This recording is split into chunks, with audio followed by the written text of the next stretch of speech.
పేరు దాసి జయప్రకాష్ కెనడి, మన మహానాడు రాష్ట్ర ప్రధాన కార్యదర్శి.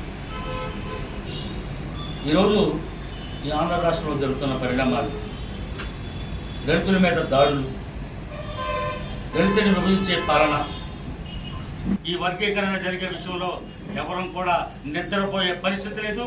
మా వర్గాలను కాపాడుకోవడం, మేము మాదిక సోదరులు కూడా ఒకటే చెప్తున్నాం, క్రిమినరీ వలన మనకు వర్గీకరణతో ఒరిగేది ఏమీ లేదు. మీ వర్గాలు, మా వర్గాలు, ఈ రాష్ట్రంలో ఉన్న 59 కులాలు కూడా సర్వనాశనం చేయడానికే ఈ వర్గీకరణ విధానాన్ని చంద్రబాబు నాయుడు, మోడీ గారు ప్రవేశపెట్టిన విధానం. కాబట్టి మీరు కూడా మాతో కలవండి, మీరు కూడా మాతో ఉద్యమం చేయండి.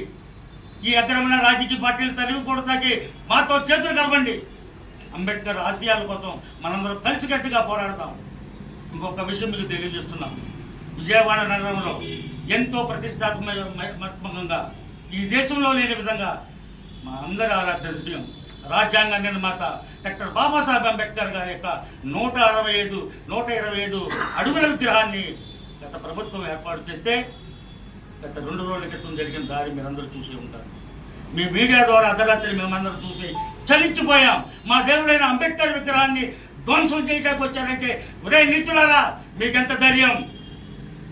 మీ మీద తిరగబడబోవచ్చు, కత్తులు తీసుకుని మీరు రాకపోవచ్చు, బాంబులు విసుకుపోవచ్చు, కానీ బాబాసాహెబ్ అంబేద్కర్ మాకు ఒక అణుబాంబులు ఇచ్చింది. 5 సంవత్సరాలు ఒకసారి ఒక ఓటు అనే అధికారాన్ని ఇచ్చింది. ఆ అనుభవం ద్వారా మీ రాజకీయ సమాజకర్తకి మేమెప్పుడు కూడా వెనకాడం, మేము ఎప్పుడు గుర్తుపెట్టుకుంటాం. మేమేదో అరుస్తున్నాం అనుకుంటున్నారేమో. 5 సంవత్సరాల ద్వారా మా అవసరం మీకుంది, మా ఓటు అనే అవసరం మీకుంది, మా ఓటు ద్వారా గద్దెలెక్కే అవసరం మీకుంది.